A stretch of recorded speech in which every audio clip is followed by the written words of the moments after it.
मुझे कही वरदान दो, मेरी आत्मा बलवान हो। भगवन तेरी आराधना, मुझे सुख की परवाह नहीं, दुख में निकले आह नहीं। मुझे सुख की दुख में भी निकले आह नहीं। बस एक तेरा ध्यान होठों में तेरा नाम हो।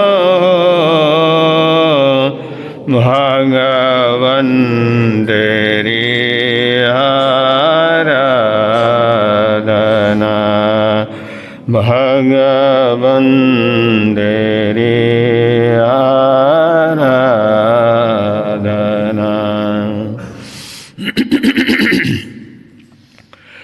परमपिता परमात्मा, क्षमा और शांति के देवता शरमण भगवान महावीर स्वामी आराध्य गुरुदेवों के पावन चरण कमल में सशत वंदन करने के पश्चात उपस्थित धर्मानुरागी भाइयों, माताओं एवं बहनों, आप लोगों के समक्ष हमारी चर्चा चल रही है घर परिवार को सुंदर बनाने के लिए। जिस घर में जाने के बाद खुशहाली का जीवन मिले, सुख शांति और आनंद मिले,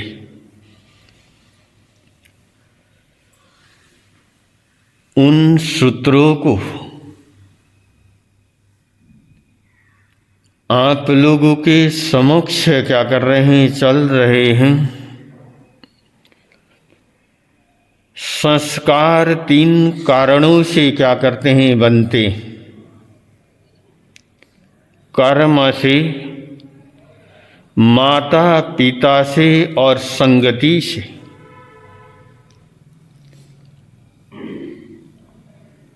जिनके माँ बाप अच्छे होने पर भी और बच्चे अच्छे नहीं होते,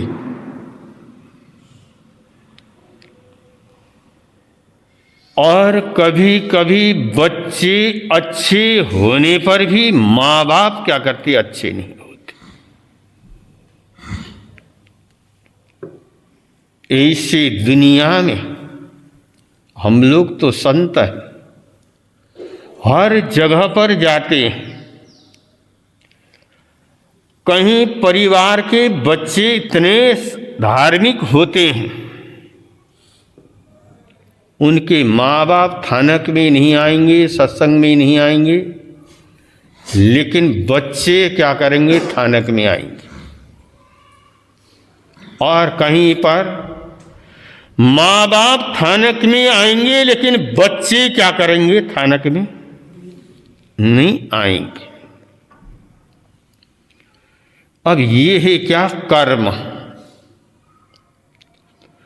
जब किसी के कोई कर्म जब प्रबल होते हैं तो वहां पर माँ बाप का भी असर क्या करता है, नहीं पड़ता।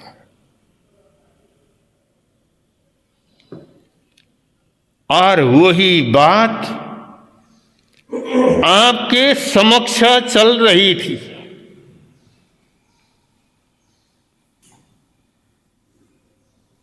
अब वो ईश्वर चंद गुरु चरणों में क्या है, बैठा हुआ है। माँ बाप ने कहा कि बेटा चलो अब बहुत दिन हो गए यहाँ पर आए हुए, अब घर चलते हैं। कहता है कि पिताजी आप मुझे दीक्षा की क्या करो, आज्ञा दो। अब मुझे घर क्या करना नहीं जाना।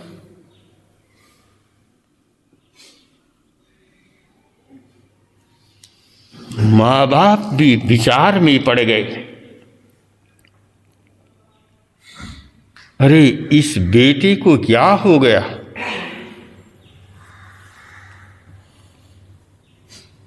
अब माँ बाप धार्मिक थे,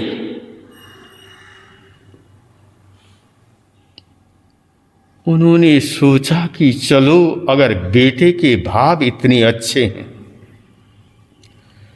अगर ये धर्म के रास्ते पर चलता है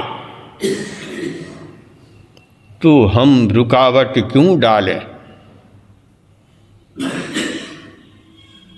दुनिया में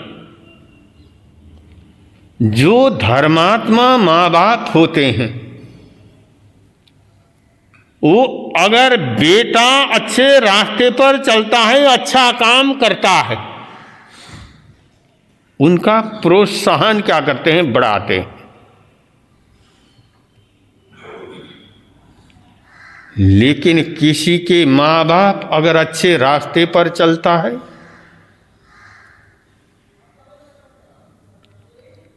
तो उस बेटे को तकलीफ देंगे, डांटेंगे, फटकारेंगे।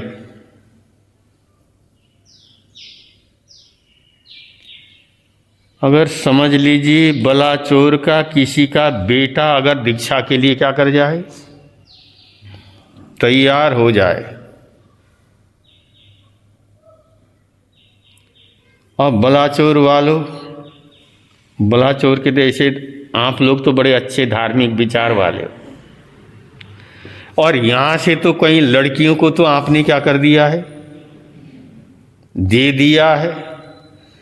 लेकिन बलाचोर से अभी तक किसी लड़के को क्या किया, नहीं दिया है।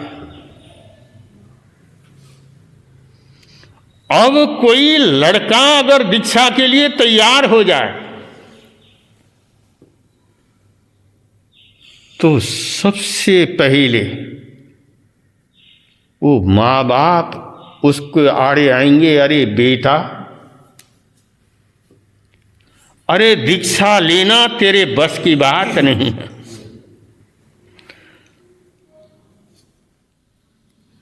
अब पता नहीं, अब हम तो देखते हैं ना हर जगह पर जाते हैं, अगर वो बेटा अगर दीक्षा के लिए तैयार हो जाता है, क्या माँ बाप, क्या अड़ोसी पड़ोसी, क्या रिश्तेदार, जो रिश्तेदार कभी उससे बात भी नहीं करते थे, अगर कोई दीक्षा लेने के लिए तैयार होगा तो वो भी आकर के उसके क्या करेंगे, बातें करने शुरू कर देंगे। वो भी आकर के उसको समझाएंगे, अरे बेटा तू कहाँ जा रहा है, दीक्षा क्यों ले रहा है।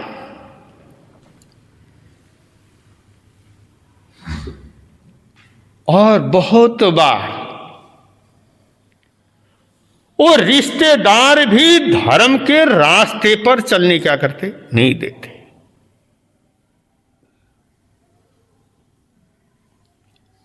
अब कोई बच्चा अगर धर्म के रास्ते पर चलना चाहता हो तो माँ बाप जल्दी से जल्दी उसकी क्या कर देंगे, शादी कर देंगे। ये कहीं दीक्षा न ले, इले फटाफट इसकी क्या कर दो, शादी कर दो। अगर शादी कर देंगे तो ये संसार के झंझट में पड़ेगा तो क्या करेगा, ये दीक्षा नहीं लेगा।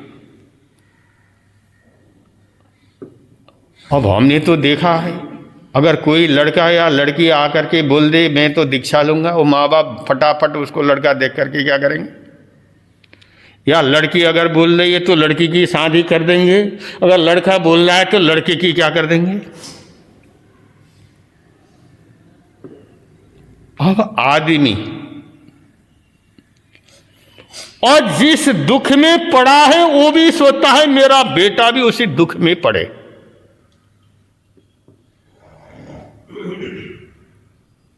अब आदमी कभी ये अच्छा नहीं सोचता, जैसे मैं दुख झेल रहा हूं पत्नी का, और ये दुख मेरा बेटा भी क्या करे, झेले या बेटी भी झेले। और इसलिए वो इंसान उन बच्चों की क्या कर देता है, शादी कर देता है जल्दी। लेकिन निवाहु शाह और हीरा देवी वो ऐसे मां बाप नहीं थे। उनको बड़ी खुशी हुई, बड़ी प्रसन्नता हुई कि मेरा बेटा धर्म के रास्ते पर चाहे चलना चाहता,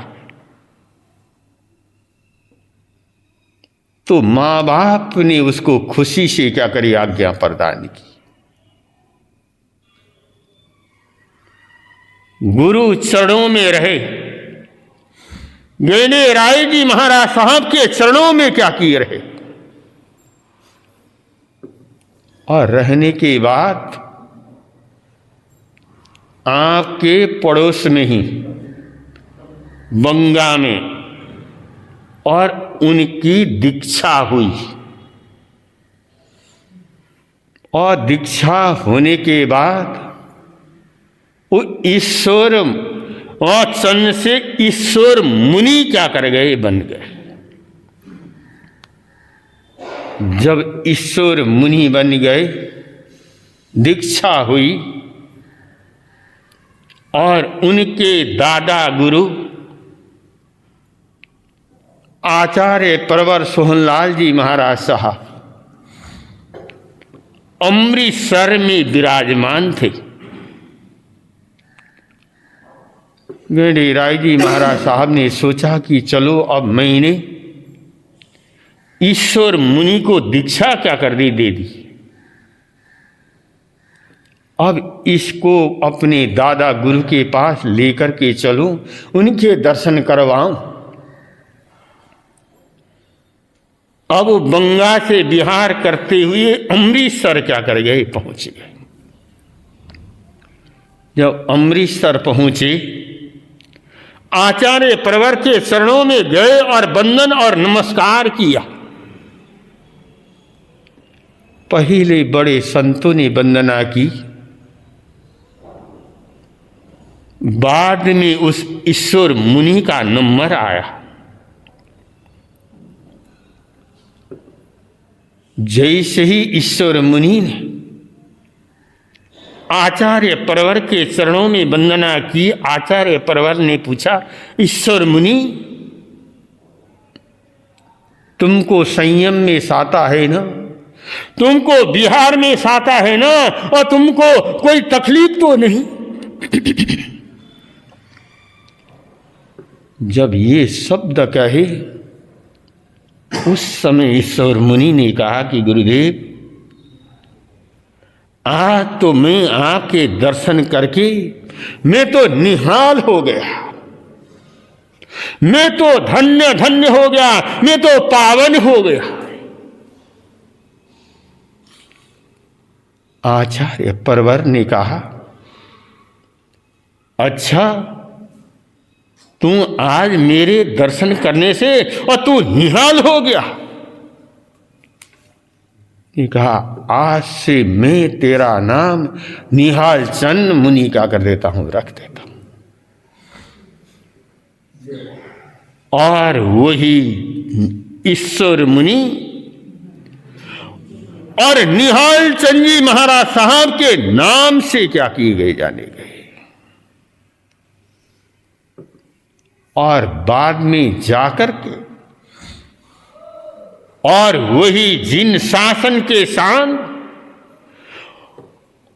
और परम घोर तपस्वी के नाम से क्या किए गए जाने गए। क्या उनकी साधना थी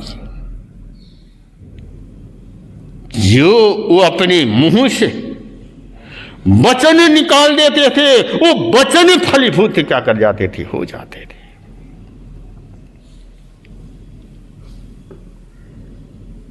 ऐसे महान, ऐसे तपस्वी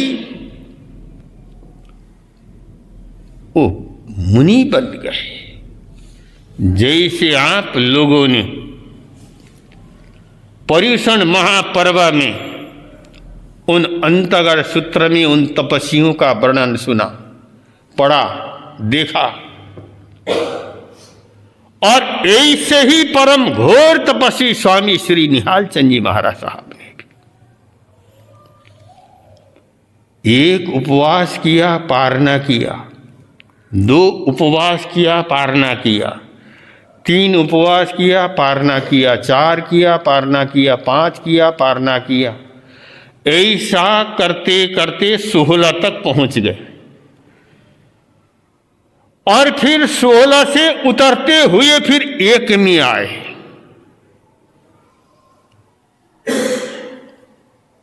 क्या उनकी साधना होगी, क्या उनकी तपस्या होगी।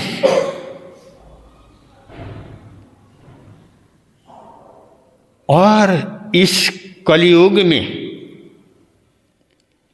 समझ लो सबसे अधिक अगर 21 दिन का निर्जल कोई तपस्या की है तो निहाल चंद जी महाराज साहब ने।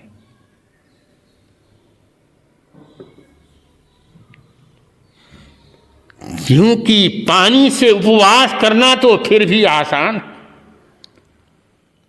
लेकिन निर्जल उपवास करना ये हर किसी के बस की क्या है बात नहीं। और उस महापुरुष ने वो गर्मी के दिनों में और 21 दिन तक क्या किया, निर्जल उपवास किए। अब ऐसे महान साधक वो बने कैसे, लेकिन वो महापुरुषों का एक बार का दर्शन, जो कभी थानक में न जाने वाले, लेकिन उसकी भुआ ने क्या लेकर के गई कि जीवन में ऐसे परिवर्तन आ गया। और जिन शासन के शान क्या कर गए, बन गए। तो इसको कहते हैं कि कर्मों से संस्कार। और कभी कभी संस्कार बनते हैं मां बाप से, जिनके मां बाप अच्छे होंगे तो उनके बच्चे भी अच्छे क्या करेंगे, बनेंगे। और जिनके मां बाप बुरे होंगे और उनके बच्चे भी बुरे क्या करेंगे, होंगे। अब मां बाप के संस्कारों का बच्चे के ऊपर कैसे असर करता है,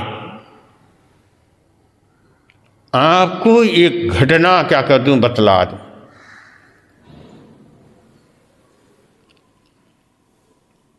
एक गांव में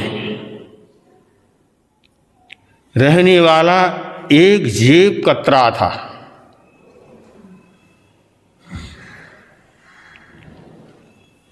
अब वो जेब काटने की कला में वो क्या था, पारंगत था।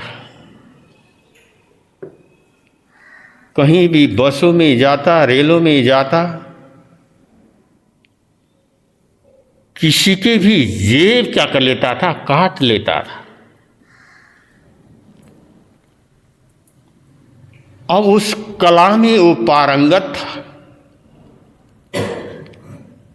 जब वो नौजवान, जब वो लड़का 25-26 साल का हो गया, वो विचार करने लगा, सोचने लगा, अब मैं भी कोई अच्छी लड़की को देख करके मैं भी अपने घर को क्या कर लूं, बसा लूं। अब वो लड़का सोचने लगा, अगर मैं कोई अच्छी लड़की को लेकर के आऊंगा,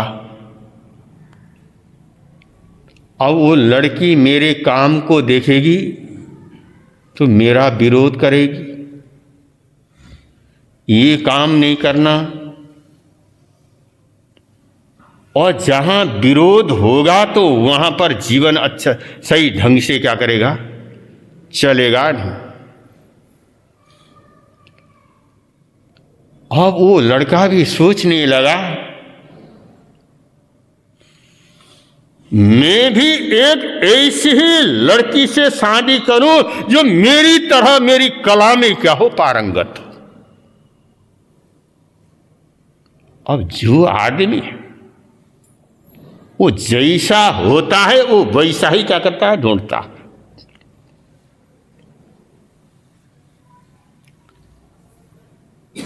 अब उसने भी सोचा, मेरी तरह मेरी कला में पारंगत लड़की मुझे कहां मिलेगी। अब एक बार वो बस में सवारी कर रहा था,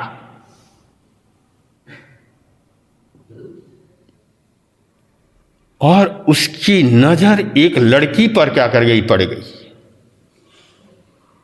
वो लड़की बड़े आराम से वो लेडी के पर्स को क्या कर रही है, साफ कर रही है।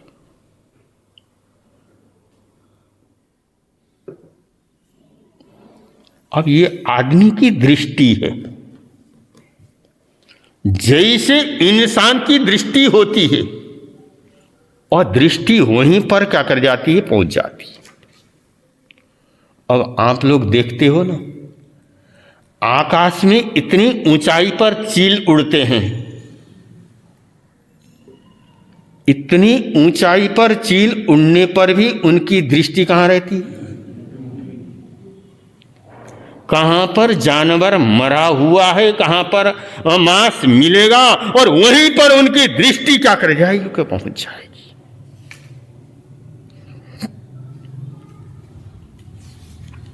अब उस जेब कतरे की दृष्टि, और जिसकी खोज में था, और आज उसकी खोज क्या हो गई, पूरी हो गई। उसने देखा, अगर ये लड़की, इस लड़की के साथ मेरी शादी हो जाए तो फिर हम दोनों का जीवन बड़े आराम से क्या कर जाएगा, चल जाएगा।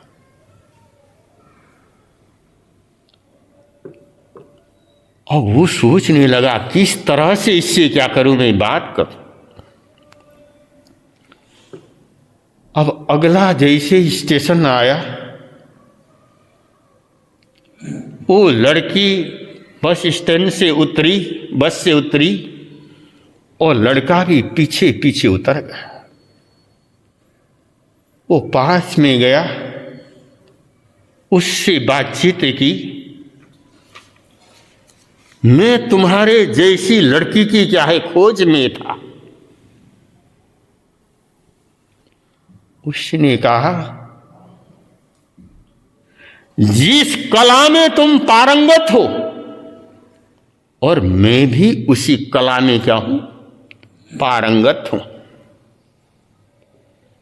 और उस लड़की ने पूछा, तुमने मेरी क्या कला देखी। अरे तुमने उन बहनों को जेब काटने की कला के अंदर क्या हो, तुम पारंगत हो। उसने कहा, तुमको कैसे मालूम पड़ा।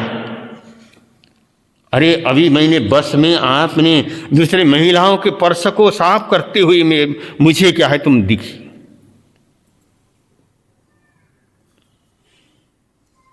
उसने पूछा तुम किस कला में पारंगत हो? कहने लगा जिस कला में तुम पारंगत हो और उसी कला में भी मैं क्या हूं, पारंगत हूं। और मैं चाहता हूं कि अगर मैं तुम्हारी अगर मेरे साथ शादी हो जाए तो हम दोनों का जीवन बड़े आराम से क्या करेगा, चलेगा।